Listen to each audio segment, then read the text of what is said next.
नमस्कार दोस्तों, मेरा नाम है चंचल पाटिल और आज हम पढ़ने जा रहे हैं कंस्ट्रक्शन ऑफ डीसी जनरेटर मेरे चैनल पे, जिसका नाम है important things with CM Patil means IMP with CMP.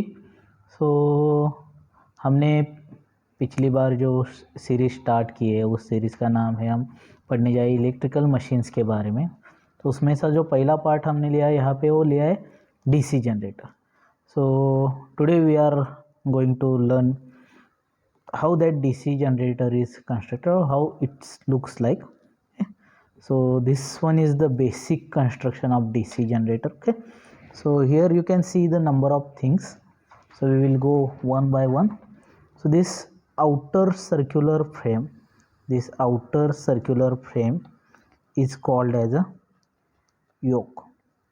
This outer circular frame is called as a yoke. Okay, now the important second one is the wires or the lines shown on this particular part. So basically this part is called as a pole. Second part, this 1 2 3 4. Okay, so this part is called as a pole. 1 2 3 4. Okay, these are called as a pole. And next one, on this pole, okay, so this इस पोल पे जो ये lines दिख रही है इस तरह से वाइंडिंग टाइप स्ट्रक्चर जो दिख रहा है, उसको कॉल किया जाता है field winding. This thing is called as a field winding. Okay, then next important part is this inner structure, inner circular structure. This whole part is called as a armature.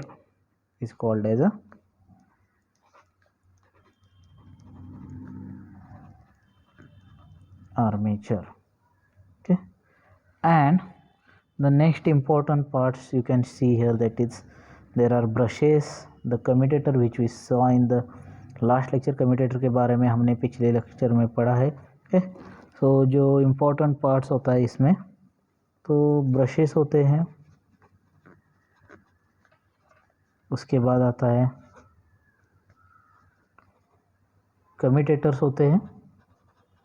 Commutator का structure कैसा होता है, commutator क्या काम करता है, हमने पिछले लेक्चर में अच्छे से पढ़ा है. और ये रोटेटिंग स्ट्रक्चर है, तो उसमें आएंगे कुछ गियर्स और बेरिंग्स वगैरह जो पार्ट है वो. तो अभी हम समझते हैं वन बाय वन. ये जो सर्कुलर पार्ट है, आउटर पार्ट, उसे कॉल किया जाता है योक. ये जो इनर पार्ट है, ये पोल्स, जो इसे जो स्ट्रक्चर दिख रहा है, इस पार्ट को कॉल किया जाता है पोल्स. तो इस डायग्राम में आपको 1 2 3 और 4 पोल्स मिलेंगे, और ये पोल्स के ऊपर जो ये लाइंस खींची हुई इस तरह से, उसे कहा जाता है फील्ड वाइंडिंग. ओके, सो उसके बाद यहाँ पे जो अंदर की तरफ जो सर्कुलर स्ट्रक्चर है, ये वाला स्ट्रक्चर, इसे बोला जाता है आर्मेचर. टोटल स्ट्रक्चर को, this total structure is called as armature. Okay, and armature का अंदर यहाँ पे जो स्लॉट्स होंगे, यहाँ पे जो छोटे छोटे डॉट्स दिखाए 1 2 1 2 1 2, ये जो पार्ट्स है उसको स्लॉट्स कहते हैं. और उस स्लॉट्स में जो 1 2 1 2 इस करके डॉट्स जो दिखाए, उसे कहा जाता है आर्मेचर कंडक्टर्स. टोटल पार्ट को आर्मेचर बोलेंगे, उसको आर्मेचर कंडक्टर्स बोलेंगे. और यहाँ पे कम्यूटेटर क्या करा, ब्रशेस ड्रॉ किए. अगर पिछला लेक्चर देखोगे तो ब्रशेस का वर्किंग भी आपको समझ में आएगा. और ब्रशेस से जो करंट आता है वो ले गया है टर्मिनल बॉक्स को, तो वहाँ से हम आउटपुट निकालेंगे. ओके, सो मुझे लग रहा है कि कंस्ट्रक्शन तो आप सबको समझ में आ गया होगा. अभी कुछ बातें हैं जो यहाँ पे समझनी है. यहाँ पे जो फील्ड वाइंडिंग का कनेक्शन स्टार्ट होता है, वाइंडिंग इस तरह से करके यहाँ पे आके इस तरफ मिलते, फिर यहाँ से कंप्लीट होके यहाँ पे आते, इस तरफ वाइंडिंग कंप्लीट होके इस पोल के साथ, फिर इस पोल के ऊपर आते हैं और बाद में बाहर जाते हैं डीसी सप्लाई लेने के लिए. तो ये जो स्ट्रक्चर है यहाँ पे, जो हम कहते हैं ये जो फील्ड वाइंडिंग है, इस पर भी फील्ड वाइंडिंग है, इस पर भी फील्ड वाइंडिंग, इस पर भी फील्ड वाइंडिंग, इस पर भी फील्ड वाइंडिंग. ये जो फील्ड वाइंडिंग है एक दूसरे के साथ सीरीज में कनेक्टेड है. फील्ड वाइंडिंग जो है एक दूसरे के साथ सीरीज़ में कनेक्टेड है। सो इस डायग्राम से समझने वाली दो जो बातें हैं वो है, ये फील्ड वाइंडिंग जो है ये सीरीज़ के साथ है, और ये जो आर्मेचर देखा है हमने, आर्मेचर के स्लॉट्स में जो कि डॉटेड स्ट्रक्चर दिखा है, दो दो डॉट्स जो दिखाए है, वो रिप्रेजेंट करते हैं आर्मेचर कंडक्टर्स को, वो रिप्रेजेंट करते हैं आर्मेचर कंडक्टर्स को। सो ये था कुछ general information construction of DC generator के बारे में। अभी हम पढ़ने जा रहे हैं कि ये जो योक होता है उसका काम क्या होता है, पोल होता है उसका काम क्या होता है, आर्मेचर जो होता है उसका काम क्या होता है, ब्रश जो होता है उसका काम क्या होता है, कम्यूटेटर जो होता है उसका काम क्या होता है, और उसके साथ जो महत्वपूर्ण बात यहाँ पे हम पढ़ने जा रहे हैं, इंपॉर्टेंट थिंग जो हम पढ़ने जा रहे हैं वो किस मटेरियल से बना हुआ होता है और क्यों उसी मटेरियल से बना हुआ होता है। सो जो पहले हम पढ़ने जा रहे हैं वो है योक। जो पहला जो पार्ट हम पढ़ने जा रहे हैं योक। तो अगर आप यहाँ पे देखोगे, ये जो स्ट्रक्चर है, ये ऊपर वाला स्ट्रक्चर, ये रिप्रेजेंट करता है योक को, ये रिप्रेजेंट करता है योक को।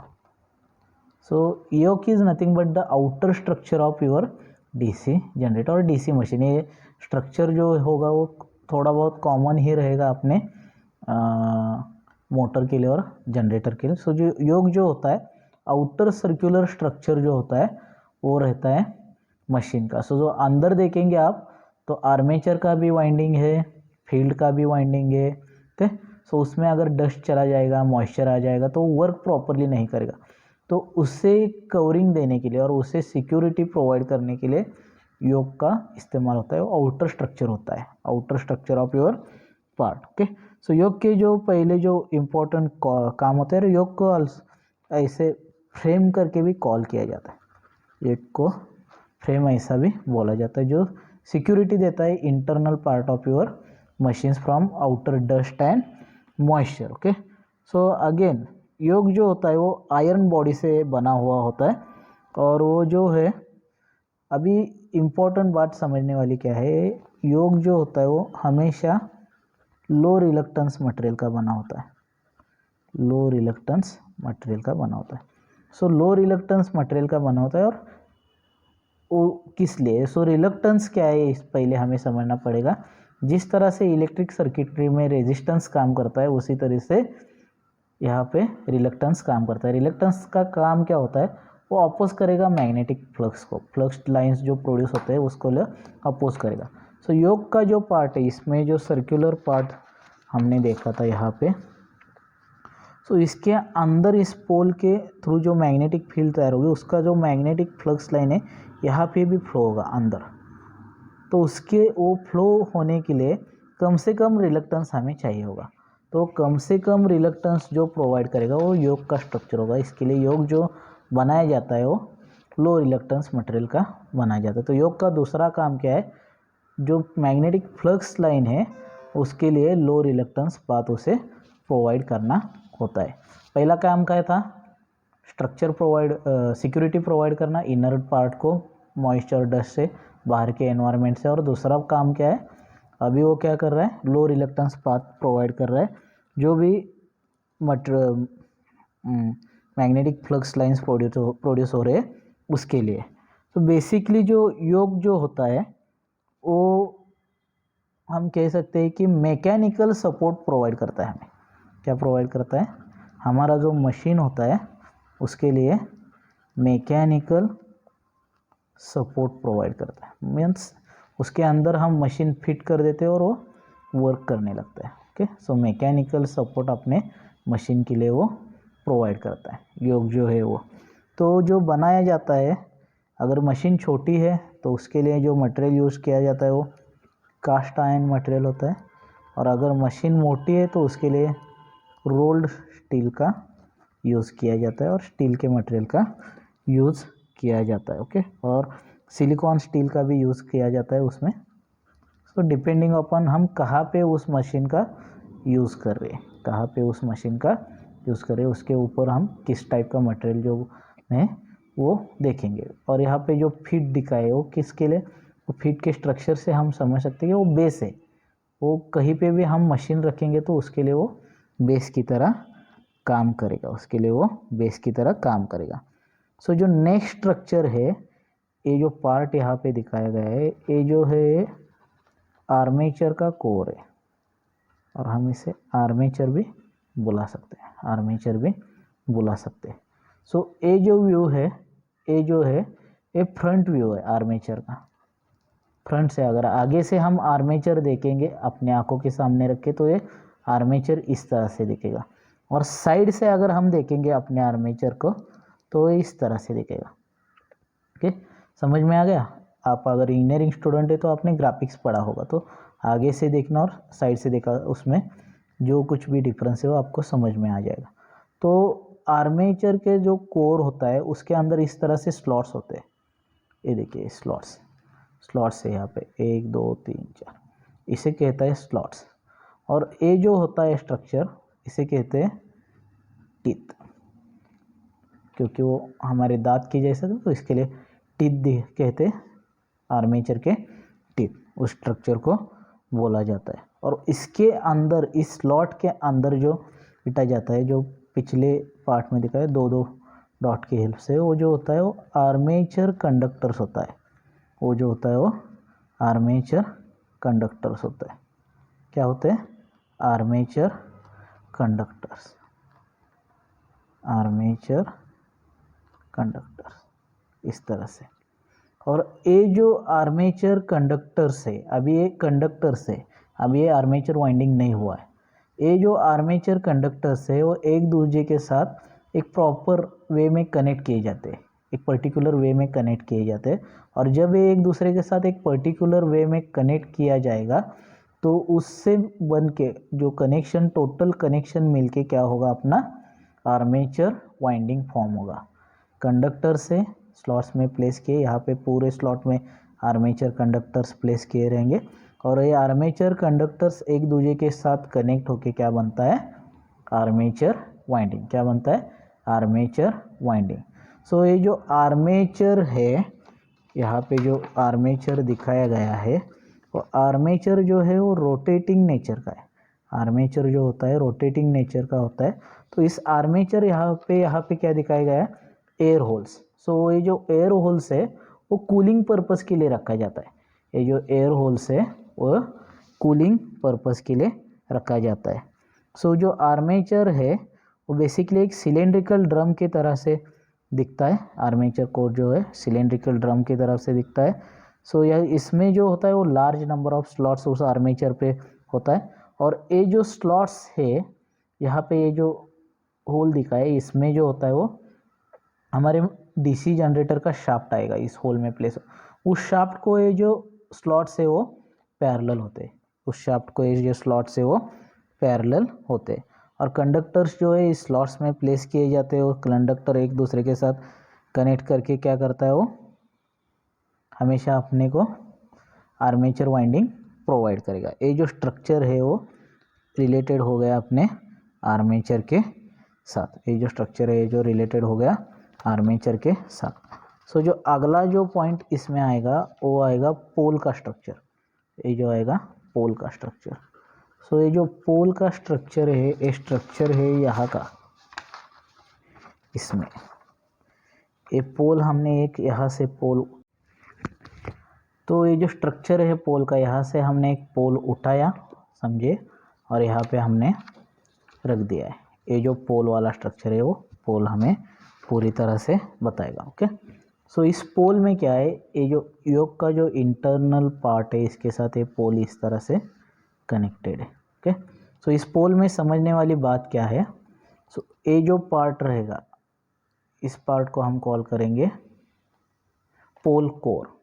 पोल कोर, इस पोल कोर के ऊपर इस तरह से प्लेस हो गया अपने armature winding, sorry armature winding नहीं, फील्ड वाइंडिंग जो है ये यहाँ पे पोल कोर के ऊपर कनेक्टेड रहेगी। फील्ड वाइंडिंग जो है इस पोल के ऊपर कनेक्टेड रहेगी, और ये फील्ड वाइंडिंग आगे जाके डीसी सप्लाई को भी कनेक्टेड रहेगी। और इस पोल का जो एक्सटेंडेड स्ट्रक्चर है जो कि हमें दिखता है शू की तरह, तो उस एक्सटेंडेड स्ट्रक्चर को हम कॉल करेंगे पोल शू। एक्सटेंडेड स्ट्रक्चर को हम कॉल करेंगे पोल शू। तो इस पोल शू का यूज़ क्या होता है कंस्ट्रक्शन में, देखिए जब भी हम इस पोल को, किसी भी पोल को हम करंट देते हैं तो मैग्नेटिक फील्ड जनरेट करता है। वो क्या जनरेट करता है, मैग्नेटिक फील्ड जनरेट करता है। वो जो ज़्यादा से ज़्यादा एरिया में प्रोवाइड करने का जो काम होता है मैग्नेटिक फील्ड का, वो पोल शू करता है, पोल शू करता है। और वो कहाँ पे मैग्नेटिक फील्ड और मैग्नेटिक फ्लक्स प्रोड्यूस करता है, तो अगर आप ध्यान से देखेंगे इस स्ट्रक्चर में, तो ये जो आर्मेचर का स्ट्रक्चर है और ये पोल का स्ट्रक्चर है, इन दोनों के बीच में जो ये जगह है, ये एयर गैप है। This one is nothing but air gap. और in between in this air gap, इस एयर गैप के बीच में ये पोल शो जो है वो मैग्नेटिक फ्लक्स जो है, मैग्नेटिक फील्ड लाइन जो है जनरेट करता है। मैग्नेटिक फ्लक्स जो है इस पार्ट में जनरेट करता है। ओके, सो ये हो गया पोल का इम्पोर्टेंट इंफॉर्मेशन। सो जनरली जो पोल भी होता है वो लो रिलक्टेंस मटेरियल से बना होता है, और वो लो रिलक्टेंस मटेरियल जो होता है कास्ट स्टील होता है और अदरवाइज कास्ट आयरन का होता है। कास्ट स्टील मटेरियल का होता है और कास्ट आयरन मटेरियल का होता है। ओके, सो ये जो इन्फॉर्मेशन जो हमने अभी पढ़ी है, ये सभी जो है अभी कंस्ट्रक्शनल फीचर्स के बारे में। और इसमें से जो इम्पोर्टेंट पार्ट अभी हमने क्या क्या देखा, हमने देखा योक के बारे में पढ़ा, पोल के बारे में पढ़ा, फील्ड वाइंडिंग के बारे में पढ़ा, आर्मेचर के बारे में पढ़ा। अभी जो ब्रशेस रह गए, सो इस स्ट्रक्चर में देखोगे तो यहाँ पे ब्रशेस है। सो ये ब्रशेस जो है वो बनाए जाते हैं कार्बन के और ग्राफाइट के। ओके, सो प्रोवाइड करते हैं स्लो टच और contact between our external part, external electrical circuit और कम्यूटेटर के बीच में। वो सिर्फ फ्रिक्शन के लिए वहाँ पे रखे होते हैं। वो जो ब्रशेस है वो उस तरह के बनाए हुए। और कम्यूटेटर के बारे में हमने ऑलरेडी पिछले बार में पढ़ा है। तो यहाँ पे अगर आप कम्यूटेटर देखने जाएंगे तो कुछ अलग तरह से दिखेगा। सो इस डायग्राम में हमें पूरा स्ट्रक्चर, जो इंटरनल स्ट्रक्चर है वो दिखेगा। ये सिलेंड्रिकल ड्रम है, ये जो स्ट्रक्चर है वो आर्मेचर का है, सिलेंड्रिकल ड्रम। ये जो यहाँ पे लाइंस अभी क्लियर नहीं दिखेगी, ये जो है वाइंडिंग है, ये ब्रशेस है यहाँ पे जो कम्यूटेटर के साथ हमें कांटेक्ट करने में मदद करेंगे और बाहर इलेक्ट्रिक करंट लाने में मदद करेंगे। यहाँ पे जो है हमारा अपना शाफ्ट है, और यहाँ पे कम्यूटेटर के ऊपर भी हमें क्या दिखता है, ये स्लॉट्स दिखते हैं। तो कम्यूटेटर का स्ट्रक्चर क्या होता है, कुछ इस तरह से होता है, सर्कुलर इस तरह से स्लॉट्स होते हैं। वो भी शाफ्ट के अपने आर्मेचर के साथ ही शाफ्ट पे जो है माउंट किया हुआ रहता है। सो ये जो सर्कुलर स्ट्रक्चर है इस तरह से अपना कम्यूटेटर होता है। यहाँ पे कम्यूटेटर का काम क्या होता है, पिछले लेक्चर में हमने पढ़ाई की, तो एसी को डीसी में कन्वर्ट करने में हमें मदद करेगा।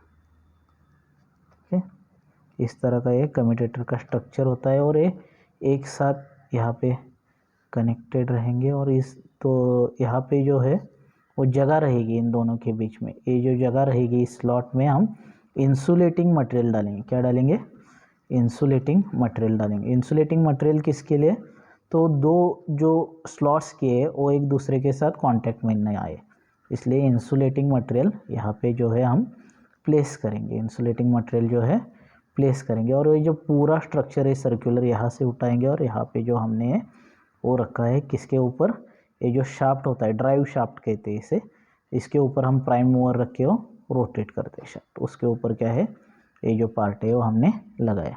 यहाँ पे कम्यूटेटर रहेगा, यहाँ पे वाइंडिंग रहेगी, यहाँ पे आर्मेचर रहेगा। सो इंटरनल स्ट्रक्चर यहाँ पे देखेंगे, और उसको हम कवर करेंगे योक के साथ, उसको हम कवर करेंगे योक के साथ। सो ये जो हमने पढ़ाई की अभी, और जो कुछ भी पॉइंट्स हमने सीखे वो इम्पोर्टेंट पॉइंट्स है किसके बारे में, इस स्ट्रक्चर के बारे में, कंस्ट्रक्शन ऑफ डीसी जनरेटर के बारे में। सो आई होप आप सब ये सब समझ गए होंगे। तो इसमें जो इम्पोर्टेंट है बेस है, तो अभी वर्किंग कैसा होता है। सो हम डीसी करंट देते हैं इस जो लाइन से यहाँ पे फील्ड वाइंडिंग के उसको। सो डीसी करंट, जो डीसी सप्लाई हम देते हैं, तो करंट जो फ्लो होता है इस पोल के ऊपर से, जो फील्ड वाइंडिंग है उसके थ्रू करंट फ्लो होता है। सो करंट फ्लो होने के कारण ये क्या करेगा, अभी मैग्नेटिक फ्लक्स, ये जो एयर गैप है बिटवीन, उसके ऊपर उसके अंदर मैग्नेटिक फ्लक्स प्रोड्यूस करेगा। और ये सेम वर्क हो रहा है किसकी तरह से, Faraday's law of magnetic induction, Faraday's law of EMF induction जो हमने पढ़ा था पिछली बार। सो अभी जो वहाँ पे मैग्नेट्स काम कर रहे थे, वो काम यहाँ पे कौन कर रहा है, पोल्स कर रहे हैं। पोल्स क्या कर रहे हैं, मैग्नेटिक फील्ड जो है जनरेट कर रहे हैं। और वहाँ पे जो कंडक्टर था, उस कंडक्टर की तरह यहाँ पे एक्ट कौन हो रहा है, आर्मेचर जो है उस कंडक्टर की तरह एक्ट हो रहा है। मतलब फ्लक्स जो प्रोड्यूस किया है इस पोल, इन पोल्स ने, उसे कट कौन करेगा, आर्मेचर। कैसे, एक प्राइम मूवर करके जो बात होते है, वो रोटेट करेगा इस आर्मेचर स्ट्रक्चर को। और जब भी वो रोटेट होगा तो आर्मेचर के अंदर जो एक कंडक्टर्स हमने रखे हैं, ये कंडक्टर्स क्या हो गए, क्या करेंगे, उस मैग्नेटिक फ्लक्स को कट करेंगे। और जब भी मैग्नेटिक फ्लक्स को कोई भी कंडक्टर कट करता है तो उसके अंदर ईएमएफ इंड्यूस होता है, उसके अंदर ईएमएफ इंड्यूस होता है। और जो ईएमएफ इंड्यूस होता है वो हम इस ब्रशेस, कम्यूटेटर और ब्रशेस के स्ट्रक्चर के हेल्प से हमारे एक्सटर्नल यूज़ के लिए बाहर लेके जाएंगे। सो ये जो है सिंपल वर्किंग है, कंस्ट्रक्शन से। अगेन आउटर पार्ट को योक कहेंगे, इनको पोल कहेंगे, एक्सटेंडर स्ट्रक्चर को पोल शू कहेंगे, अंदर का जो रोटेटिंग पार्ट है उसे आर्मेचर कहेंगे। आउटर पार्ट जो है वो स्टेशनरी है, फील्ड वाइंडिंग स्टेशनरी से कनेक्टेड है, सो उसे कॉल करते हैं स्टेशनरी वाइंडिंग। और अंदर का जो है आर्मेचर जो है, उसके अंदर जो कंडक्टर्स है जो एक दूसरे के साथ कनेक्ट करने के बाद आर्मेचर वाइंडिंग फॉर्म करते हैं, उसे कहते हैं रोटेटिंग वाइंडिंग। क्योंकि वो रोटरी पार्ट है, वो रोटेट हो रहा है अंदर ही अंदर, और वो रोटेट होने के साथ मैग्नेटिक फ्लक्स लाइन को कट करेंगे। और Faraday's law of electromagnetic induction क्या कहता है कि जब भी कोई भी कंडक्टर मैग्नेटिक फ्लक्स को कट करेगा तो उसमें ईएमएफ इंड्यूस होगा। तो ईएमएफ इंड्यूस होगा, उसकी डायरेक्शन कौन देगा, फ्लेमिंग्स राइट हैंड रूल, वो हमने अप्लाई करके भी देख लिया। सो ये जो है बेसिक स्ट्रक्चर है अपने डीसी जनरेटर का, बेसिक कंस्ट्रक्शन है डीसी जनरेटर का। सो अभी एक इम्पॉर्टेंट पार्ट हमें यहाँ पे पढ़ाई करनी है, तो वो जो है आर्मेचर के बारे में। सो कंडक्टर्स एक दूसरे के साथ कनेक्ट होके क्या बनाते हैं, आर्मेचर वाइंडिंग, आर्मेचर वाइंडिंग। और वो किस तरह से हम कनेक्ट करते हैं एक दूसरे के साथ, उसके ऊपर दो टाइप्स होते हैं आर्मेचर वाइंडिंग के। जो एक टाइप होता है वो होता है लैप वाइंडिंग, और दूसरा टाइप जो होता है वो होता है वेव वाइंडिंग। लैप वाइंडिंग और वेव वाइंडिंग, तो हम आगे के पेज पे देखते हैं लैप वाइंडिंग क्या होता है, वेव वाइंडिंग क्या होता है। ओके, सो जो पहला जो होता है लैप वाइंडिंग, कहाँ पे यूज़ करना है उस जनरेटर के, उसके ऊपर डिपेंड रहता है कि लैप वाइंडिंग करना है या वेव वाइंडिंग करना। दूसरा जो होता है वो होता है वेव वाइंडिंग। अगर हमें किसी चीज़ में कम वोल्टेज चाहिए और ज़्यादा करंट चाहिए, मतलब लो वोल्टेज चाहिए और हाई करंट चाहिए, तो हम वहाँ पे जो जनरेटर यूज़ करेंगे उसमें जो वाइंडिंग रखेंगे आर्मेचर का, वो लैप टाइप का रखेंगे। किस तरह से शो किया होता है लैप टाइप का वाइंडिंग का स्ट्रक्चर, तो इस तरह से होता है।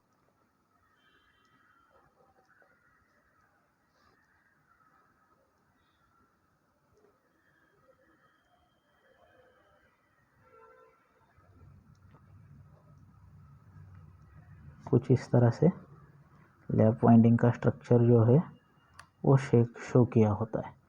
और जहाँ पे भी हमें हाई वोल्टेज की ज़रूरत है मगर करंट जो है वो लो रहना चाहिए, करंट जो है वो लो रहना चाहिए, तो उस पार्ट में हम क्या करेंगे, वेव वाइंडिंग का इस्तेमाल करेंगे। तो वेव वाइंडिंग जो है इस तरह से शो की जाती है, स्ट्रक्चर जो है इस तरह से शो किया जाता है वेव वाइंडिंग का।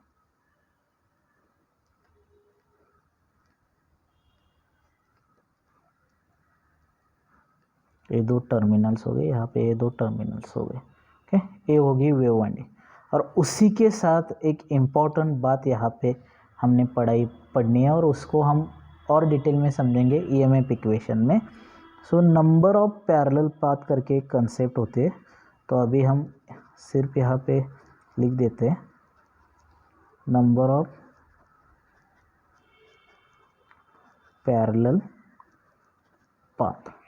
सो लैप वाइंडिंग में नंबर ऑफ पैरेलल पाथ जो रहेंगे अपने करंट को फ्लो करने के लिए उसमें और करंट होने के लिए, तो उस जो भी होंगे वो क्या होंगे, इक्वल रहेंगे नंबर ऑफ पोल्स। उस जनरेटर में कितने नंबर ऑफ पोल्स है उसके ऊपर वो डिपेंड रहेगा। लेकिन वेव वाइंडिंग में जो भी नंबर ऑफ पैरेलल पाथ्स रहेंगे, नंबर ऑफ पैरेलल पाथ्स जो रहेंगे वेव वाइंडिंग में, वो हमेशा दो रहेंगे, वो हमेशा दो रहेंगे। उसको कोई मतलब नहीं कि आप पोल कितने यूज़ कर रहे हैं, क्या कितने यूज़ कर रहे हैं। तो ये थोड़ा सा लंबा टॉपिक था, इसके लिए थोड़ा सा ज़्यादा खींच गया। सो ये थोड़ा सा बड़ा होगा, लेकिन ये बेसिक जो स्ट्रक्चर है आपको समझ में आ गया होगा। तो I hope you all understand the construction of DC generator. अगर कोई डाउट है तो कमेंट करिए, और अगर आपको लगता है कि मेरे इस लेक्चर की वजह से आपके नॉलेज में कुछ गेन हो रहे तो शेयर करिए अपने दोस्तों के साथ, सब्सक्राइब करिए और लाइक करिए। Thank you.